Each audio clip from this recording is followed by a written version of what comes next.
bad news today is that there will be quite a bit of math, but the good news is that we will only do it once, and it will only take something like half hour. There are quantities in physics which are determined uniquely by one number. Mass is one of them. Temperature is one of them. Speed is one of them. We call those scalars. There are others where you need more than one number. For instance, on a one-dimensional motion, velocity, it has a certain magnitude, that's the speed, but you also have to know whether it goes this way or that way. So there has to be a direction. Velocity is a vector, and acceleration is a vector. And today, we're going to learn how to work with these vectors. A vector has a length, and a vector has a direction, and that's why we actually represent it by an arrow. You all have seen this is a vector. Remember this? This is a vector. If you look at the vector head-on, you see a dot. If you look at the vector from behind, you see a cross. This is a vector, and that will be our representation of vectors. Imagine that I'm standing on a table in 26100. This is the table. And I am standing, say, at point O. And I move along a straight line from O to point P. So I move like so. So that's where I am on the table, and that's where you will see me when you look from 26100. It just so happens that someone is also going to move the table in that same amount of time from here to there. So that means that the table will have moved down, and so my point P will have moved down exactly the same way. And so you will see me now at point S. You will see me at point S in 26100, although I'm still standing at the same location on the table. The table has moved. This is now the position of the table. See, the whole table has shifted. Now, if these two motions take place simultaneously, then what you will see from where you're sitting, you will see me move in 26100 from O straight line to S. And this holds the secret behind the adding of vectors. We say here that the vector OS, we put an arrow over it, is the vector OP with an arrow over it plus PS. This defines how we add vectors. There are various ways that you can add vectors. Suppose I have here a vector A, and I have here a vector B. Then you can do it this way, which I call the head-tail technique. I take B, and I bring it to the head of A. So this is B. This is a vector. And then the net result is A plus B. This vector C equals A plus B. That's one way of doing it. Doesn't matter whether you take B, the tail of B to the head of A, or whether you take the tail of A and bring it to the head of B. You'll get the same result. There's another way you can do it, and I call that the parallelogram method. Here you have A. You bring the two tails together. So here is B now. So the tails are touching, and now you complete this parallelogram. And now this vector C is the same sum vector that you have here, whichever way you prefer. You see immediately that A plus B is the same as B plus A. There is no difference. What is the meaning of a negative vector? Well, A minus A equals 0. Vector A subtract vector A equals 0. So here is vector A. So which vector do I have to add to get 0? I have to add minus a. Well, if you use the head-tail technique, if this is a, you have to add this vector to have 0. So this is minus a, and so minus a is nothing but the same as a, but flipped over 180 degrees. We will use that very often. And that brings us to the point of subtraction of vectors. How do we subtract vectors? So a minus b equals c. Here we have vector a, and here we have, let me write this down here, and here we have vector b. One way to look at this is the following. You can say a minus b is a plus minus b. And we know how to add vectors, and we know what minus b is. Minus b is the same vector, but flipped over. So we put here minus b, and so this vector now here equals a minus b. This vector c is a minus b. And of course you can do it in different ways. You can also think of it as a plus, as c plus b is a. Right? You can say, you can bring this to the other side. You can say c plus b is a. C plus b is a. In other words, which vector do I have to add to b to get a? And then you have the parallelogram technique again. There are many ways you can do it. The head-tail technique is perhaps the easiest and the safest. So you can add countless number of vectors, one plus the other, the next one, and you finally have the sum of 5 or 6 or 7 vectors, which then can be represented by only one. When you add scalars, for instance 5 and 4, then there's only one answer, that is 9. 5 plus 4 is 9. Suppose you have two vectors. You have no information on their direction, but you do know that the magnitude of one is 4 and the magnitude of the other is 5. That's all you know. Then the magnitude of the sum vector could be 9 if they are both in the same direction. That's the maximum. Or it could be 1 if they're in opposite direction. So then you have a whole range of possibilities because you do not know the direction. So the adding and the subtraction of vectors is way more complicated than just scalars. As we have seen that the sum of vectors can be represented by one vector, equally can we take one vector and we can replace it by the sum of others, and we call that decomposition of a vector. And that's going to be very important in 801, and I want you to follow this therefore quite closely. I have a vector which is in three-dimensional space. This is my z-axis. This is my x-axis, y-axis, and z-axis. This is the origin O, and here is a point P, and I have a vector OP. That's the vector. And what I do now, I project this vector onto the three axes, x, y, and z. So there we go.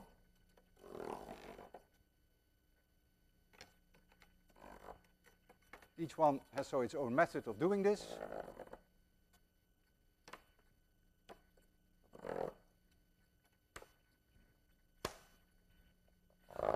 There we are.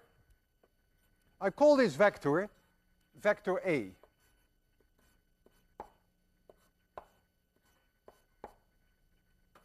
Let this angle be theta, and this angle be phi. Notice that the projection of A on the y-axis has here a number which I call A of y. This number is A of x, and this number here is A of z.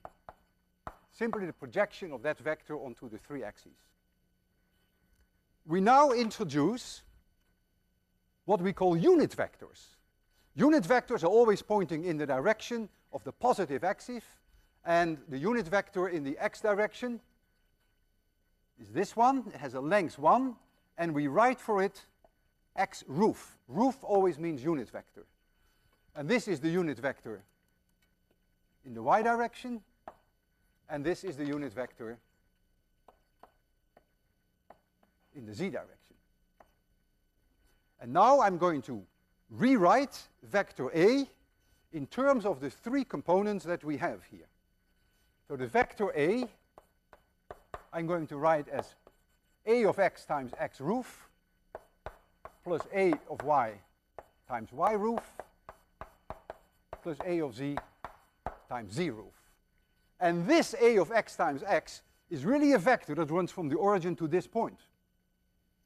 So we could put in that as a vector if you want to. This makes it a vector. This is that vector.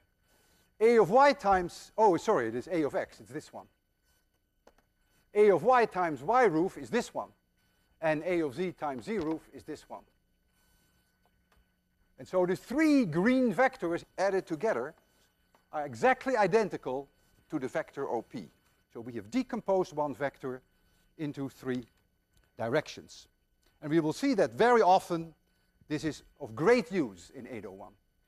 The magnitude of the vector is the square root of ax squared plus ay squared plus a of z squared.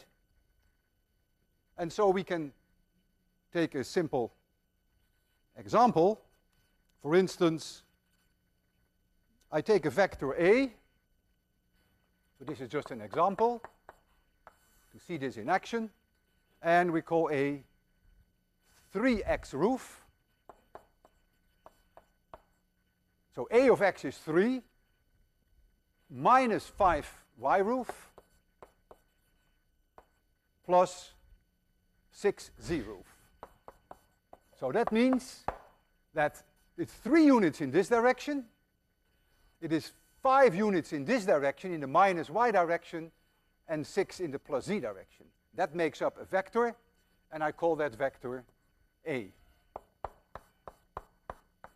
What is the magnitude of that vector, which I always write down with vertical bars? If I put 2 bars on one side, that's always the magnitude. Or sometimes I simply leave the arrow off. But to be always on the safe side, I like this idea that you know it's really the magnitude. It becomes a scalar when you do that. So that would be the square root of 3 squared is 9, 5 squared is 25, 6 squared is 36, so that's the square root of 70. And suppose I asked you, what is theta?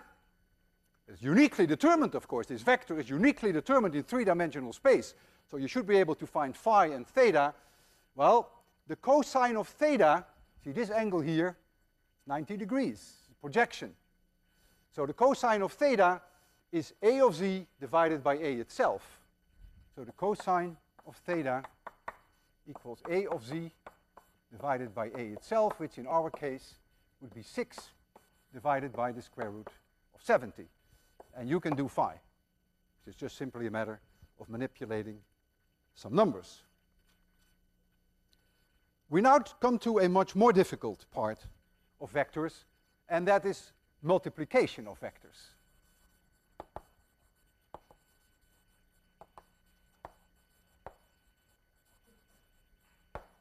We're not going to need this until October, but I decided we might as well get it over with now. Now that we introduce vectors, you can add and subtract. You might as well learn about multiplication.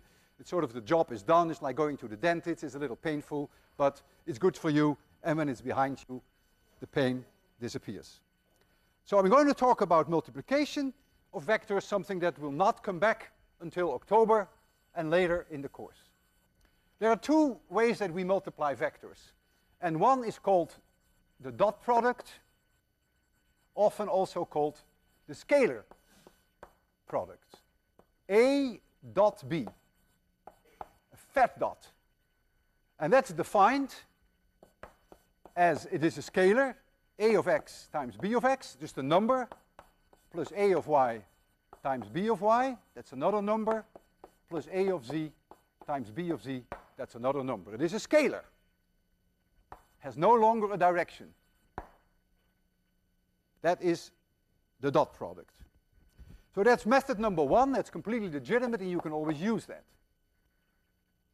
There is another way to find the dot product, depending upon what you're being given, how the problem is presented to you. If someone gives you the vector A,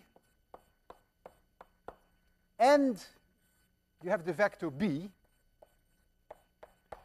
and you happen to know this angle between them, this angle theta, which has nothing to do with that angle theta, it's the angle between the two, then the dot product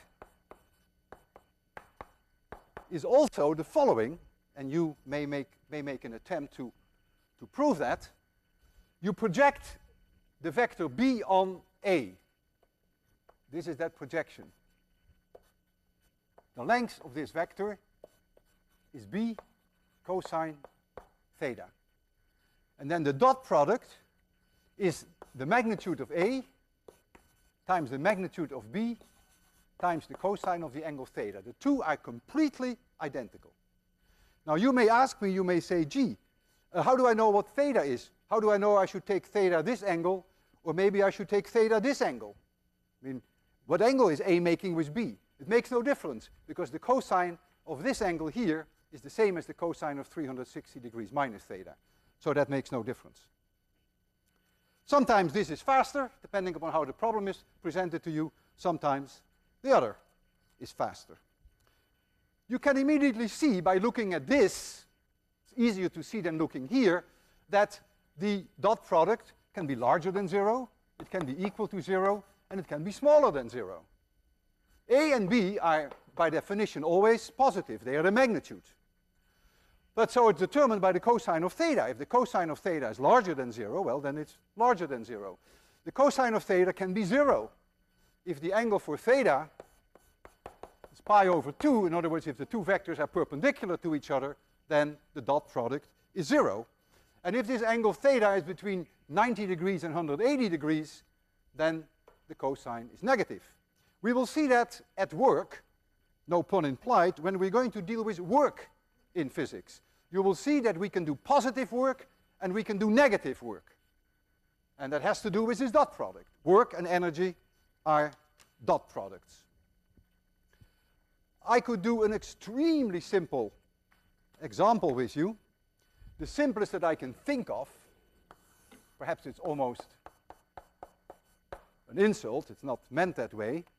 Suppose we have A dot B, and A is the one that you already have on the blackboard there. Right here, that's A. But B is just 2y dot. 2y roof. That's all it is. Well, what is A dot B? A dot B, there's no x component of B. So that becomes 0. This term becomes 0. There is only a y component of B. So it is minus 5 times plus 2. So I get minus 10 because there is no z component. Simple as that. So it's minus 10. I can give you another example. Example 2. Suppose A itself is the unit vector in the y direction, and B is the unit vector in the z direction. Then A dot B is what? I want to hear it loud and clear. 0. Yeah, 0. It is 0. You don't even have to think about anything. You know that these two are at 90 degrees. If you want to waste your time and want to substitute it in here, you will see that it comes out to be 0. It should work, because clearly A of y means that this is 1. That's what it means. And B is z, that means that B of z, this is 1. And all the others do not exist. Well, I wish you luck with that. And we now go to a way more difficult part of multiplication. And that is vector multiplication, which is called the vector product. Or also called, most of the time I refer to it as the cross product. the cross product is written like so. A cross B equals C. It's a cross, very clear cross. And I will tell you how I remember, that is method number 1. I'm going to teach you, just like with the dot product, 2 methods. I will tell you method number 1, which is the one that always works. It's time consuming, but it always works. You write down here a matrix with 3 rows. The first row is X roof, Y roof, Z roof. The second one is A of X, A of Y, A of Z. It's important, if A is here first, that second row must be A. And the third row is then B. B of X, B of Y, B of Z. So these 6 are numbers, and these are the unit vectors. I repeat this here, verbatim. You'll see in a minute why I need that.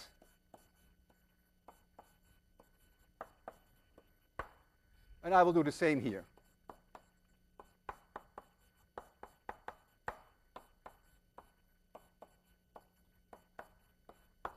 Okay, and now comes the recipe. You go from the upper left-hand corner to the one in this direction. You multiply them all 3, and that's a plus sign.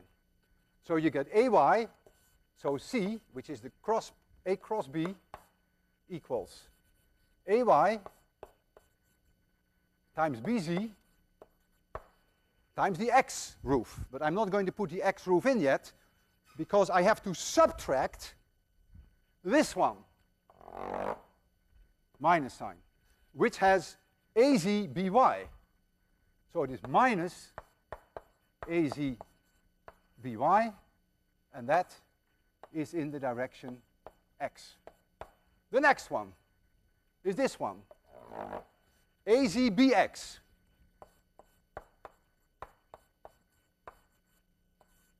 Minus this one, AXBZ. In the direction Y. And last but not least, AXBY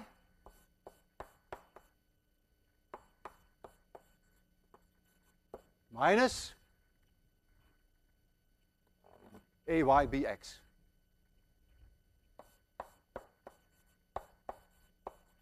In the direction of the unit vector Z.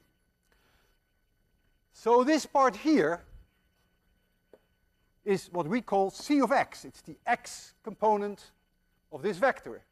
And this we can call C of Y, and this we can call C of Z. So you can also write that vector then that C equals C of X, X roof, plus C of Y, Y roof, plus C of Z, Z roof. It's the cross product of A and B. We will have lots of exercises, lots of chances you will have on assignment 2 to play with this a little bit. Now comes my method number 2. And method number 2 is, again, as we had with the dot product, is a geometrical method. Let me try to work on this board in between. If you know vector A, and you know vector B, and you know that the angle is theta, then the cross product, C, equals A cross B, is the magnitude of A times the magnitude of B times the sine of theta. Not the cosine of theta, as we had before with the dot product. It is the sine of theta. So you can already immediately see that this will be 0 if theta is either 0 degrees or 180 degrees, whereas the dot product was 0 when the angle between them was 90 degrees. This number can be larger than 0. If the sine theta is larger than 0, it can also be smaller than 0. Now we only have the magnitude of the vector, and now comes the hardest part.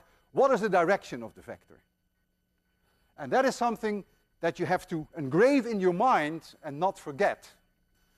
The direction is found as follows.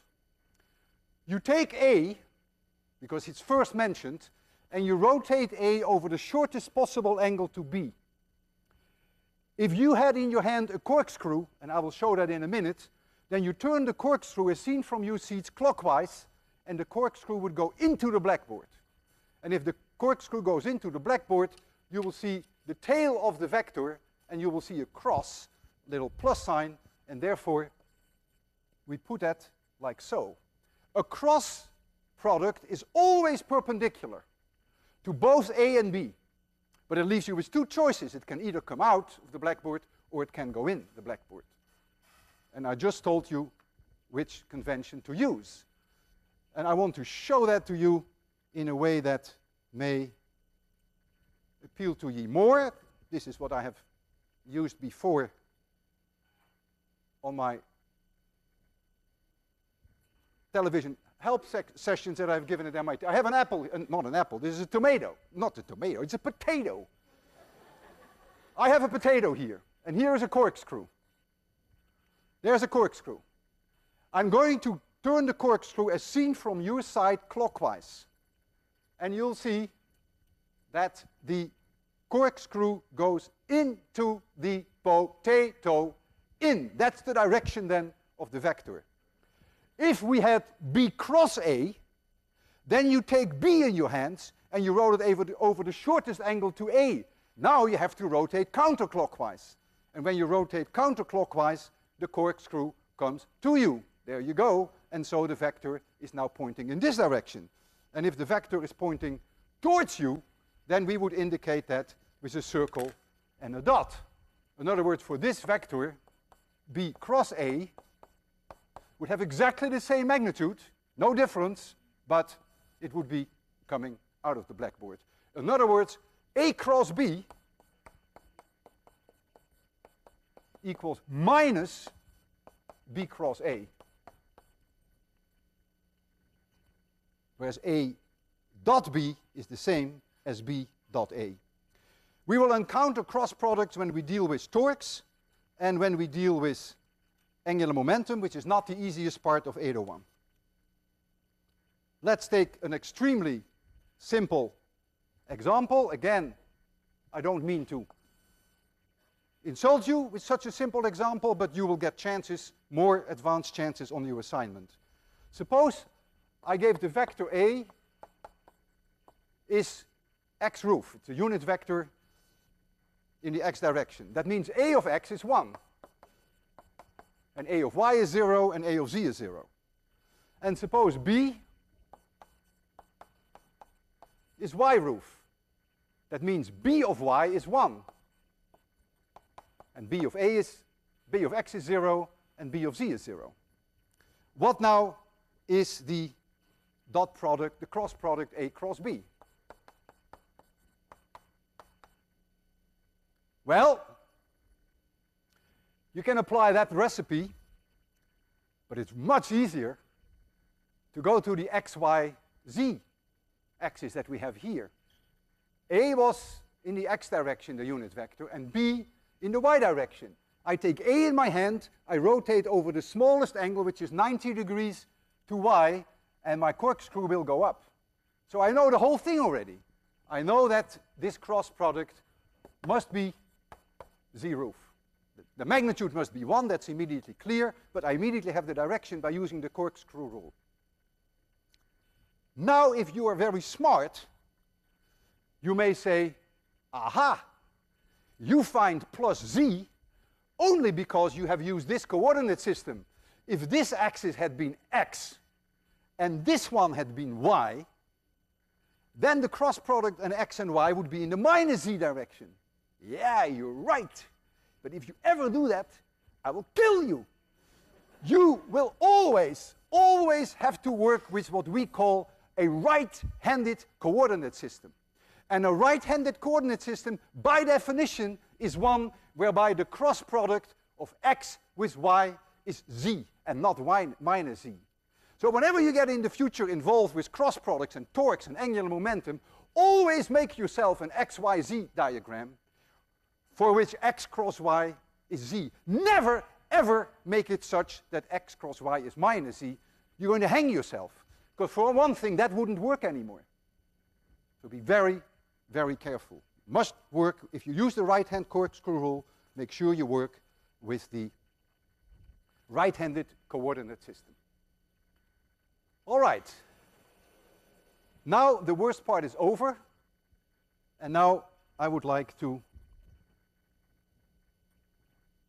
write down for you. We pick up some of the fruits now, although it will penetrate slowly. I want to write down for you equations for a moving particle, a moving object in three-dimensional space. A very complicated motion, which I can hardly imagine what it's like. It is a point that's going to move around in space. And it is this point, P. This point P is going to move around in space. And I call this vector OP. I call that now vector R. And I give it a sub-index T, which indicates it's changing with time. I call this location A of Y. I'm going to call that Y of T. It's changing with time. I call this X of T. It's going to change with time. And I call this point Z of T, which is going to change with time, because point P is going to move. And so I'm going to write down the vector R in its most general form that I can do that. R, which changes with time, is now X of T, which is the same as A of X there before, times X roof, plus Y of T, Y roof, plus Z of T, Z roof. I have decomposed my vector R into three independent vectors. Each one of those change with time. What is the velocity of this particle? Well, the velocity is the first derivative of the position. So that is dr dt. So there we go. First the derivative of this one, which is dx dt x roof. I'm going to write for dx dt x dot, because I'm lazy, and I'm going to write for d2x dt squared x double dot. It's often done, but not in your book. But it's a notation that I will often use, because otherwise the equations look so clumsy.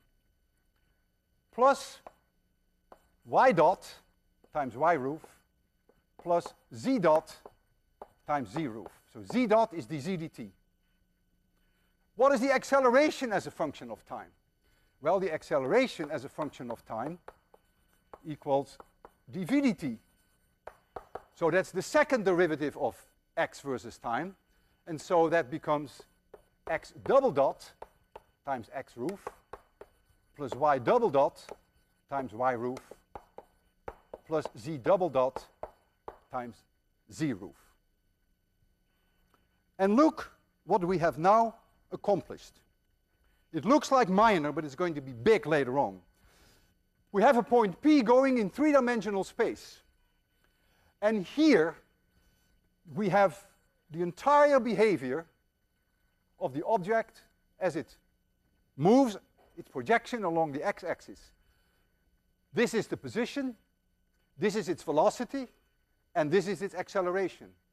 And here you see the entire behavior on the z-axis. This is the position on the z-axis, this is the velocity component in the z direction, and this is the acceleration in the z-axis. And here you have the y.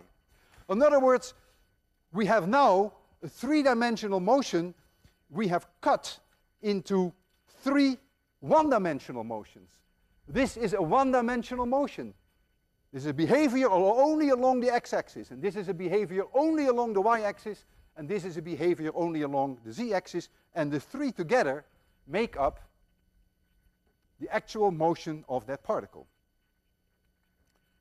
So what have we gained now? This looks like a mathematical zoo. You would say, well, if this is what it's going to be like, it's going to be hell.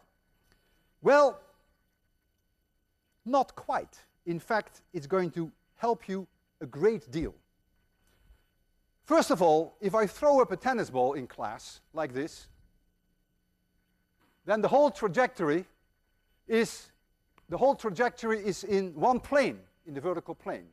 So even though it is in 3 dimensions, we can always represent it by 2 axes, by 2-dimensionally, a y-axis and an x-axis. So already the 3-dimensional problem often becomes a 2-dimensional problem. We will, with great success, analyze these trajectories by decomposing this very complicated motion. Imagine what an incredibly complicated arc that is. And yet we are going to decompose it into a motion in the x direction, which lives a life of its own, independent of the motion in the y direction, which lives a life of its own. And of course, you always have to combine the two to know what the particle is doing. We know the equations so well from our last lecture, from one-dimensional motion with a constant acceleration. The first line tells you what the x position is as a function of time. The index t tells you that it's changing with time. It is the position at t equals 0 plus the velocity at t equals 0 times t plus 1/2 ax t squared if there is an acceleration in the x direction. The velocity immediately comes from taking the derivative of this function, and the acceleration comes from taking the derivative of this function. Now, if we have a motion which is more complicated, which reaches out to 2 or 3 dimensions, we can decompose the motion in 3 perpendicular axes, and you can replace every x here by a y, which gives you the entire behavior in the y direction, and if you want to know the behavior in the z direction, you replace every x here by z, and then you have decomposed the motion in 3 directions. Each of them are linear. And that's what I want to do now. I'm going to throw up an object, a golf ball or an apple, in 26-100. And we know that it's in the vertical plane, so we only deal with a 2-dimensional problem. This being, I call this my x-axis, and I'm going to call this my y-axis. I call this increasing value of x, and I call this increasing value of y. I could have called this increasing value of y. Today I've decided to call this increasing value of y. I'm free in that choice. I throw up an object at a certain angle, and I see a motion like this, boing, and it comes back to the ground. My initial speed when I threw it was v0, and the angle here is alpha. The x component of that initial velocity is v0 cosine alpha, and the y component equals v0 sine alpha.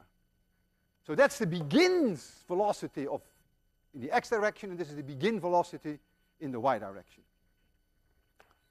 A little later in time, that object is here at point P,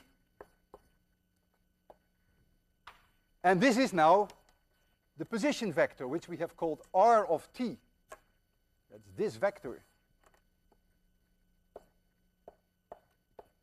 That's the vector that is moving through space. At this moment in time, x of t is here. And at this moment in time, y of t is here.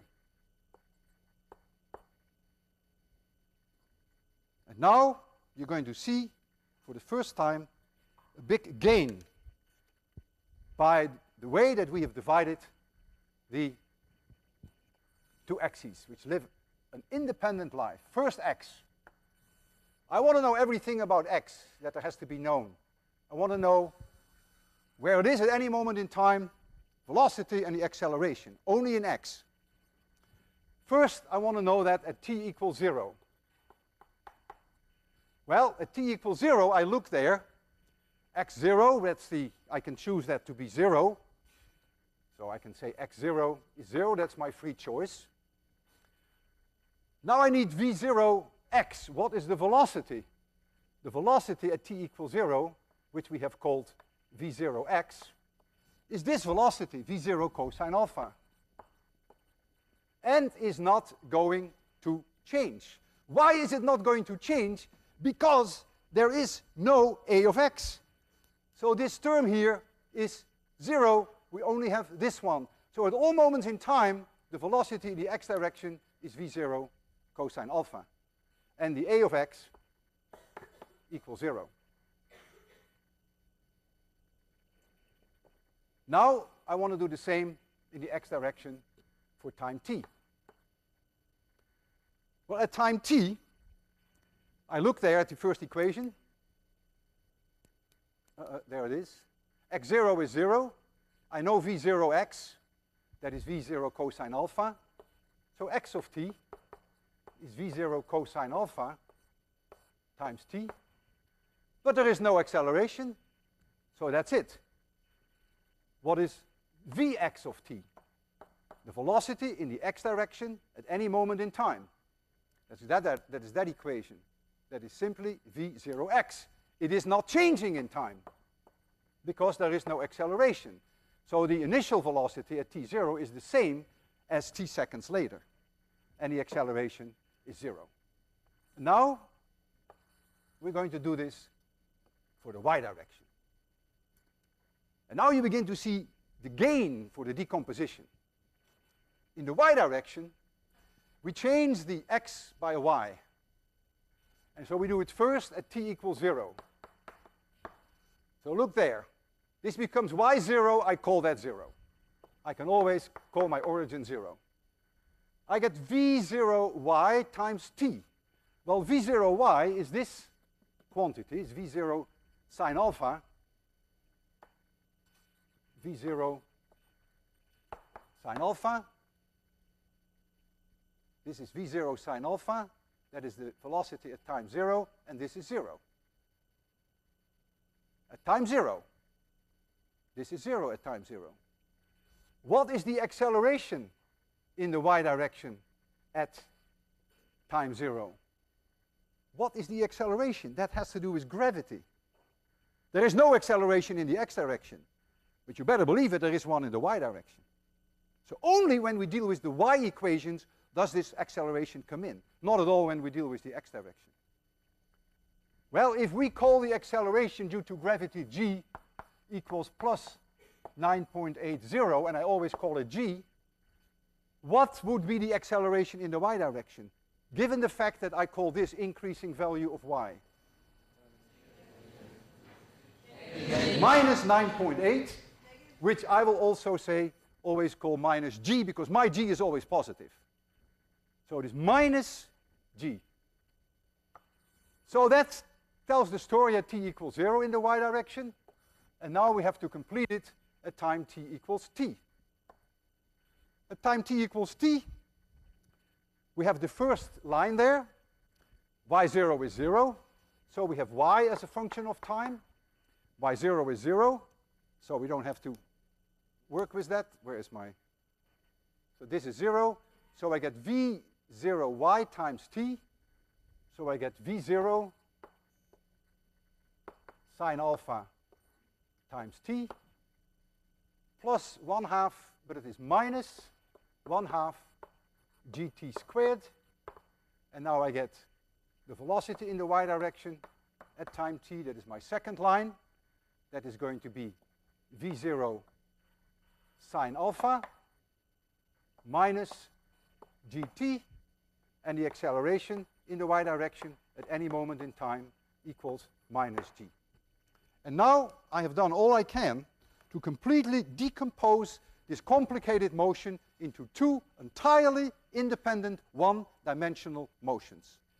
And the next lecture, we're going to use this again and again and again and again. This lecture is not over yet, but I want you to know that this is what we're going to apply for many lectures to come, the decomposition of a complicated trajectory into two simple ones. Now when you look at this, there is something quite remarkable. And the remarkable thing is that the velocity in the x direction throughout this whole trajectory, if there is no air drag, if there is no friction, is not changing. It's only the velocity in the y direction that is changing. It means if I throw up this golf ball, I throw it up like this, and it has a certain component in x direction, a certain velocity. If I move myself with exactly that same velocity, with exactly the same horizontal velocity, I could catch the ball here. It would have to come back exactly in my hands. That is because there is only an acceleration in the y direction, but the motion in the y direction is completely independent of the x direction. The x direction doesn't even know what's going on in the y direction. In the x direction, if I throw an object like this, the x direction simply, very boringly, moves with a constant velocity. There is no time dependence. And the y direction on its own does its own thing. It goes up, comes to a halt, and it stops.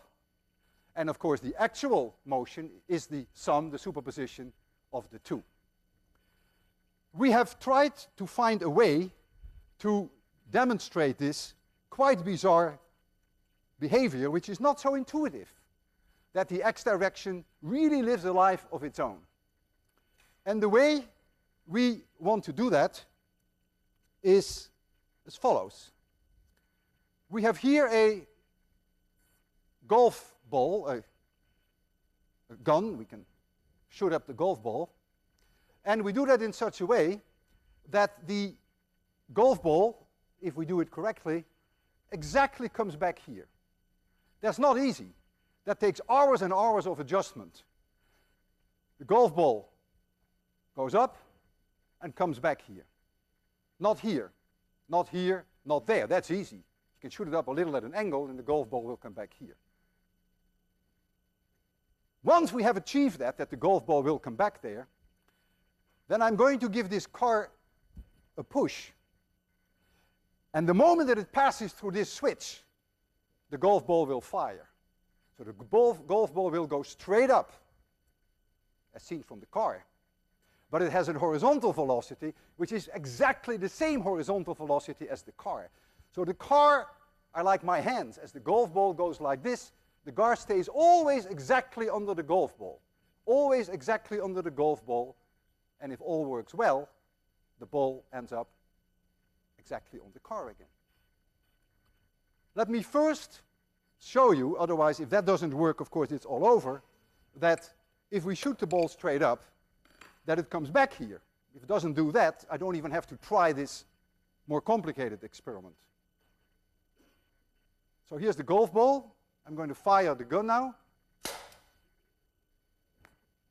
Close. Close. Reasonably close. Well, since it's only reasonably close, perhaps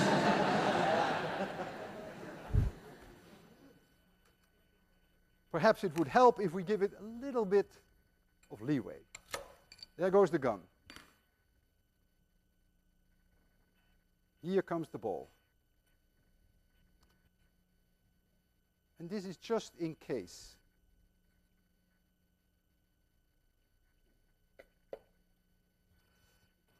Tape it down. So as I'm going to push this now, give it a push, the gun will be triggered when the middle of the car is here. You've seen how high that ball goes, so that ball will go. And depending upon how hard I push it, they may meet here or they may meet there. You ready for this? You ready? I'm ready. Physics works. See you Wednesday.